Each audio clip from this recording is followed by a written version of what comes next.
Hey guys, just to let you know, I've decided to break this video into two parts. So I originally did this video as one long video and it turned out to be over an hour, and nobody wants to listen to me talk for over an hour, so I've divided it up into two despite what you might hear in this video. Enjoy.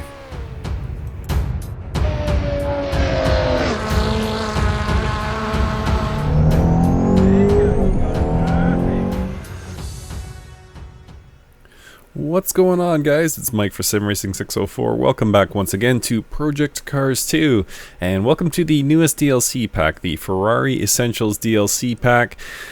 We have 8 new cars, all from Ferrari obviously, and 2 new tracks, and what we're going to be focusing on today is the cars. So there are 8 of them, as I mentioned, some old, some new, ranging all the way back from the 50s, as you see here, all the way up to, well, in the last few years at least.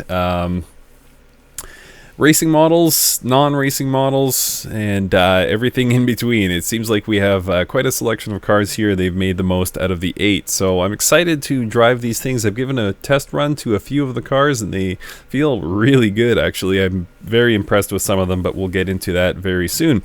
So we'll start kind of at the oldest and work our way to newest, roughly in that chronological order, but we're not going to stick to it too strictly. So this is obviously a 1961, actually, sorry, I said it was made in the 50s. It's actually made in 1961, the Ferrari 250 GT Berlinetta. So these 250s were based on a V12 engine, the 3-liter V12, and this one happens to be mated to a 4-speed stick-shift transmission.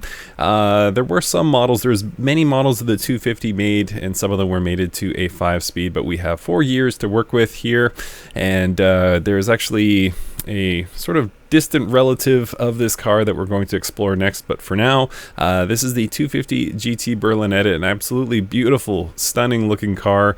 You can see the amount of detail that they have put into this to bring it to us in Project Cars 2, and I'm excited to get this out on track. So once again, this is the 250 GT Berlinetta from Ferrari, and let's what we're going to do here, guys, is actually look at all the cars in showroom view and talk a bit about what they're based on, and then we'll get out on track and test drive them. 250 GT Berlinetta to start. Next up, guys, we have the somewhat unusually styled but still remarkably beautiful 250 Testarossa. So we have actually now dialed back to the 50s. I apologize, I misspoke in the first sector there.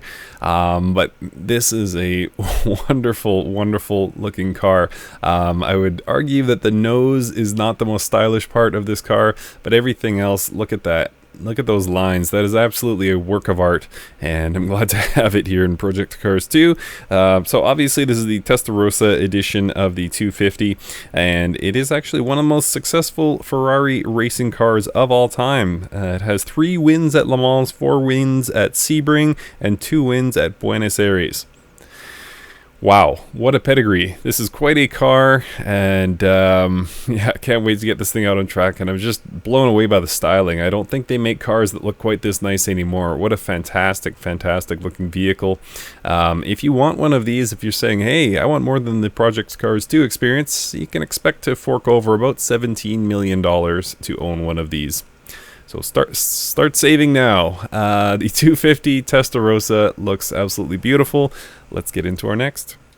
Next up, guys, we have the oh my goodness, look at this car. The 512 BBLM. Wow, what a car. So you're looking at a flat 12 engine pumping out near about 500 horsepower. The 512 comes from 5 speeds, 12 cylinders, quite an engine. This is a Group 4 car, as you can see, from 1978. Again, I go back to the styling. This thing looks absolutely amazing, this Group 4 car. 470 horsepower officially, and this competed in a number of races you have surely heard of. 24 Hours of Daytona, 12 Hours of Sebring, and yeah, had quite a bit of success in there, and 24 Hours of Le Mans. It was also a competitor. Unfortunately, it did not finish, but still, reliability issues notwithstanding, we get to drive this beautiful, beautiful machine, and I just can't get over this styling. It looks absolutely fantastic. This is the 512 BBLM from 1978. Next up, guys, this wonderful Ferrari F40 from 1987. I remember having a poster of this car on my wall when I was a kid. This thing is the last supercar to come from the mind of Enzo Ferrari. And again, obviously the F40 celebrating the 40th anniversary of the Ferrari company, and they had entered the V8 era by now, so moved away from the V12s we saw previously and into the V8 era, but that did not hold down the performance. 0 to 60 miles an hour in the 4-second range, absolutely lightning in a bottle. Made it to a 5-speed transmission, so you have sort of almost modern supercar performance, but still with the old schooly transmission, so it is a lot of heel towing work, and this thing is going to be a tough one to get around the track, but still just absolutely incredible styling and a nice addition to the Ferrari Essentials pack for Assetto Corsa. We're halfway there, guys, almost to the driving. Stick around. So as promised, guys, welcome to Imola, and about to jump in here with this 250 GT. Lovely, lovely car.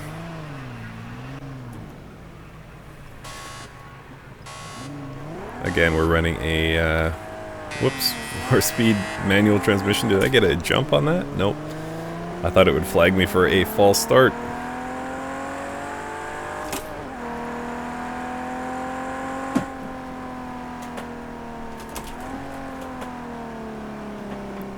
Nice and easy around here. These old school cars, you can't push them too hard. Well, some people can, I cannot.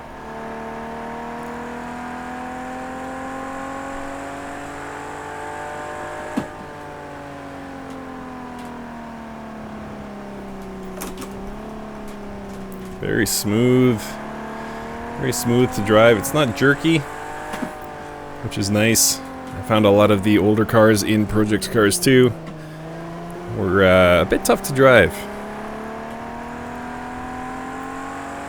Seemed like any sort of errant throttle application just sent you sideways, but this one feels pretty smooth actually. It did try to step out on me right there, but I was able to catch it quite easy.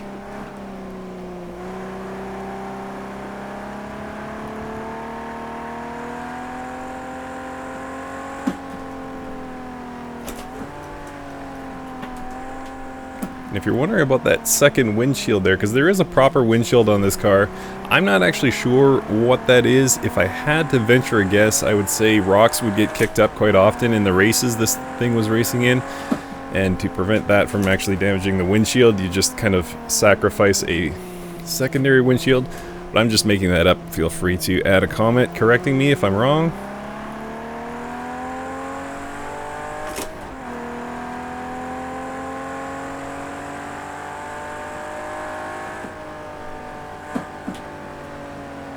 Nice early braking here.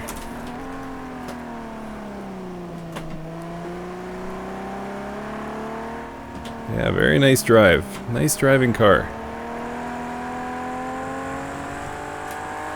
I have a feeling the Testarossa is going to be a lot more wild than this is.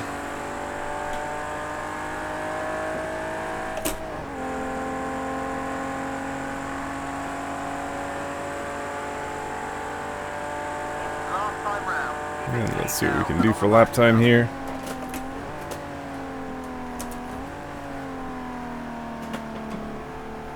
I'm using the slow is smooth, smooth is fast approach, hopefully.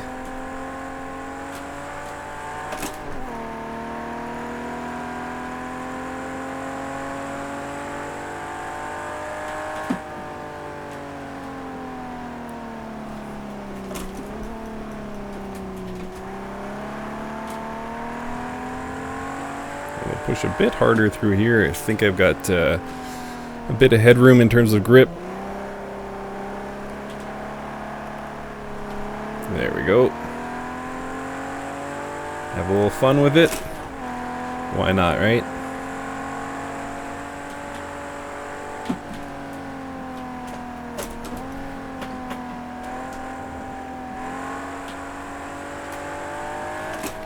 Back end just coming out slightly, nothing too serious.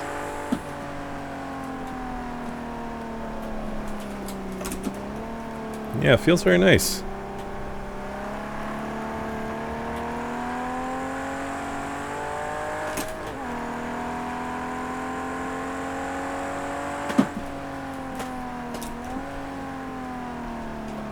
Brakes are finally warmed up, so it's a little bit easier to handle on corner entry. You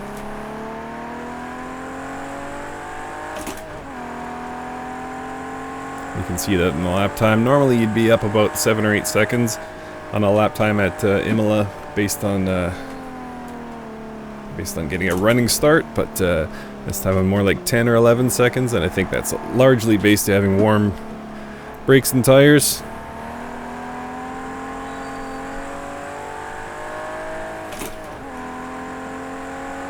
Yeah, very nice. I like what they've done with this.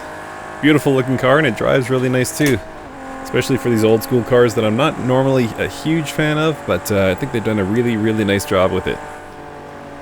Alright, let's get into our next car. 250 Testarossa is next, guys. So here we go at Imola once again. That styling is amazing.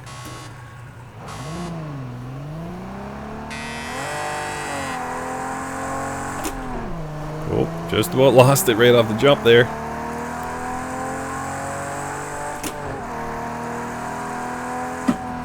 This one feels much, much quicker. I like those old schooly racing gloves there. Whoop. Bit wide, Mike. Keep it together.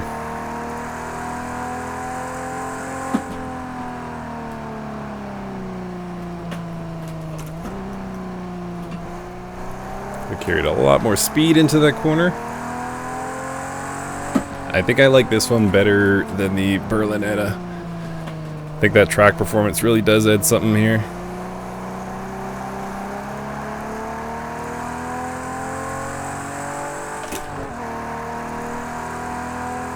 That additional little bit of performance does make quite a difference.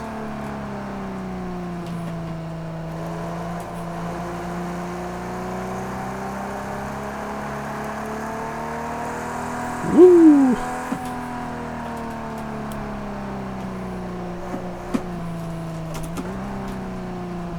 Yeah, I'm really liking this. It has more of an edge than the Berlinetta.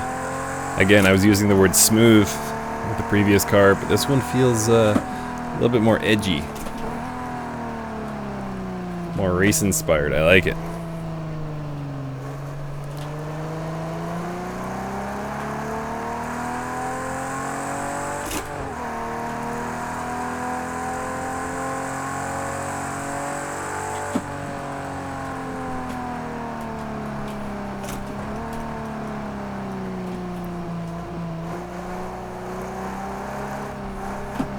Hold on to it, Mike.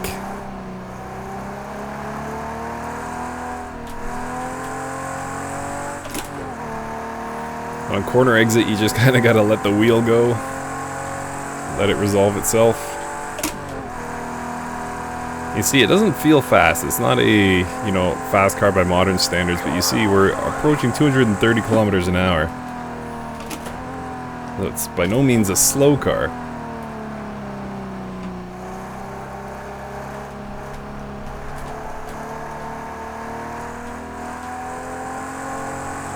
Whoa, whoa, whoa, whoa.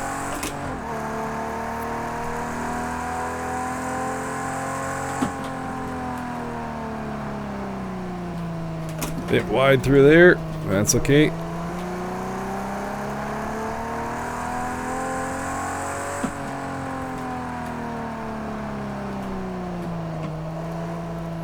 Let's hold on to those rear wheels. There we go.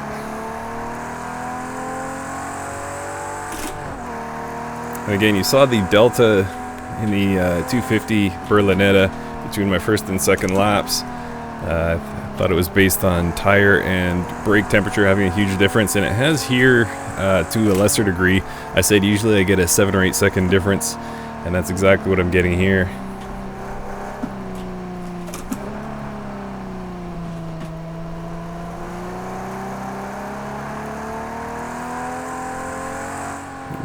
Whoa.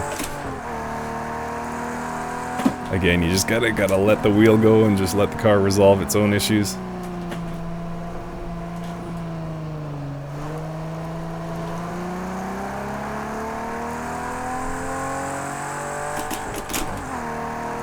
Not first gear, Mike.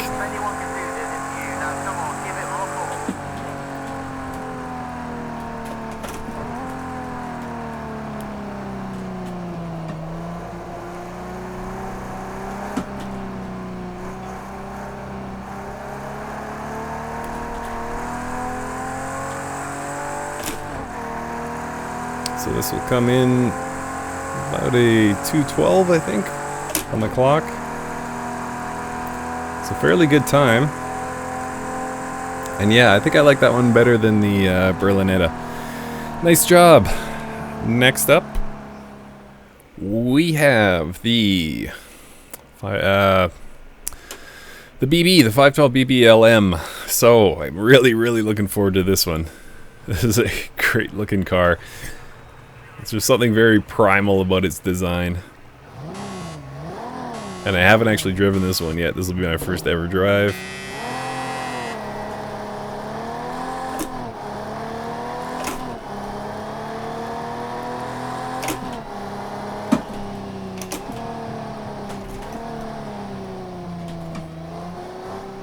It feels very fast and very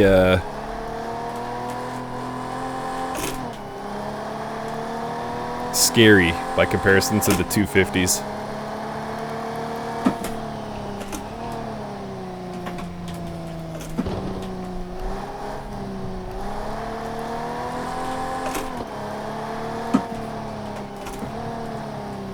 I actually have no idea what happened to my heads-up display. Didn't change anything.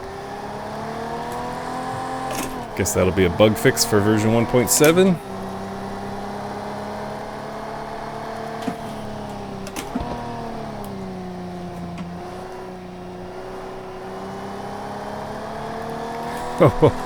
Oh, what a car.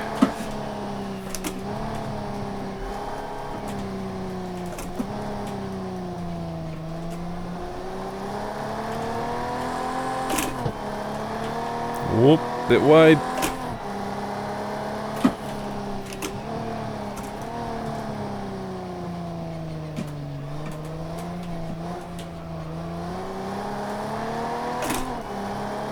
Yes.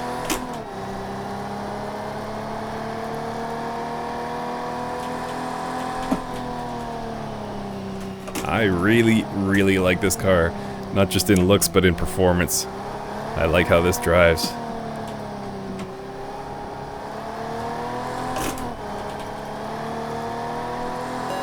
Yeah, I thought I'd get a warning for that. No idea what my lap times here are, guys. Heads-up display has just kind of vanished.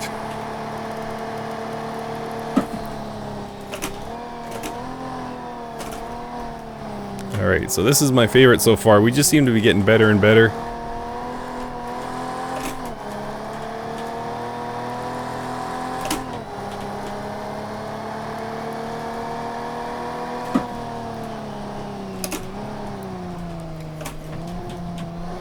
Thought I was gonna lose it there.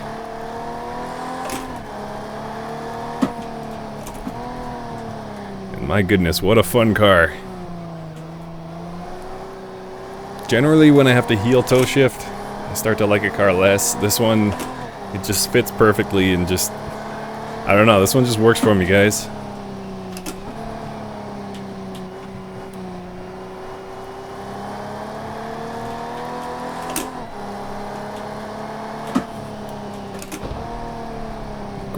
Great car.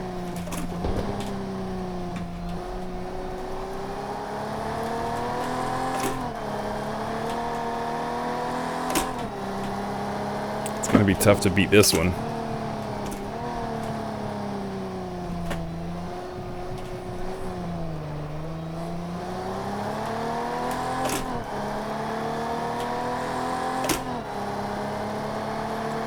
Can't tell, I absolutely love this car.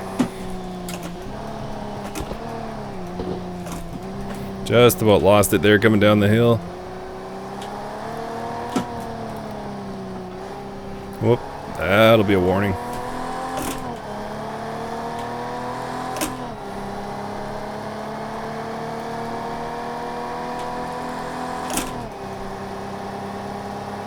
Yes. Wonderful, wonderful car. The 512 BBLM. So far, my favorite. That is awesome. Awesome, awesome, awesome car. Let's get into the next. Alright, guys. So it is F40 time. Let's get out there. Beautiful looking supercar. Woo. Nice sound, too.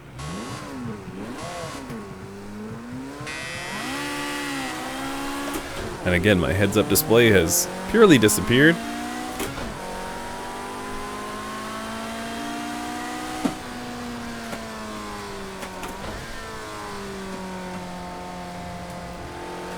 And it's got a very interesting force feedback.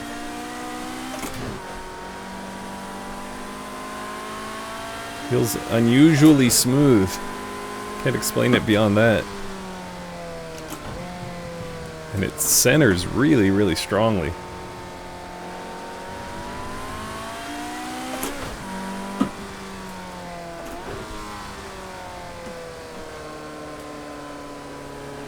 Nice, nice.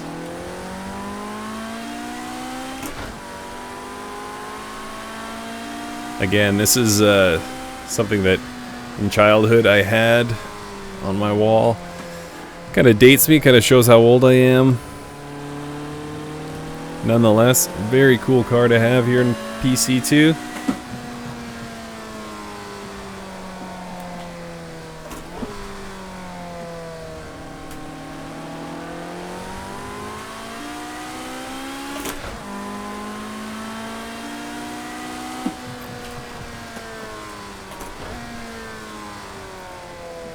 It doesn't quite thrill me the way the BBLM did.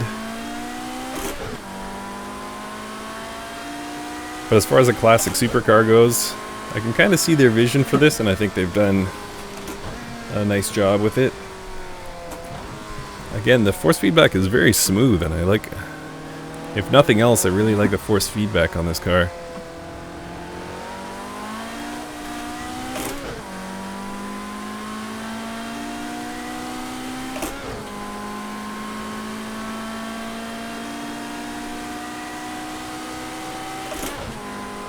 Fifth gear for the first time.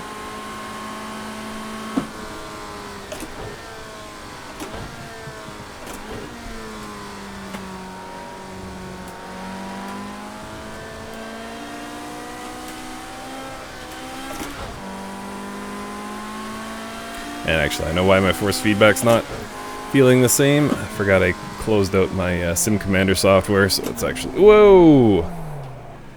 Wow. Alright. Managed to keep it off the wall.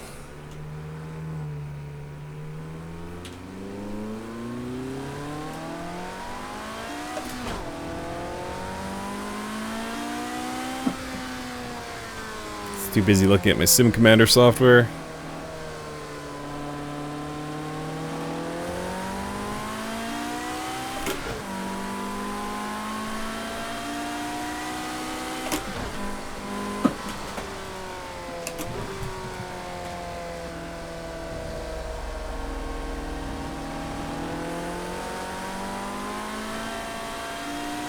So yeah, not wowing me, guys. Not wowing me with this F40. I think it's very good.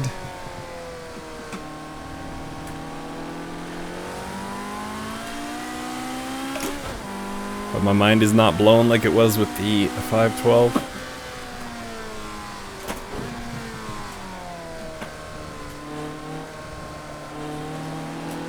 Maybe I owe it some time on a different track.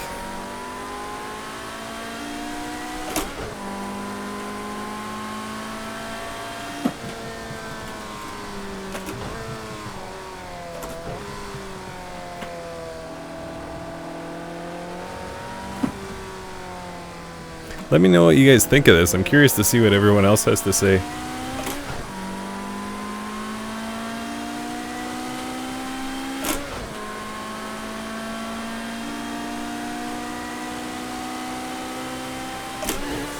Whoop, fifth gear, not third. Well, that was a rough lap. That was a rough lap. I owe this car more. That's going to do it for now, though. Let's jump into the 355. The Track Edition 355. Let's do it.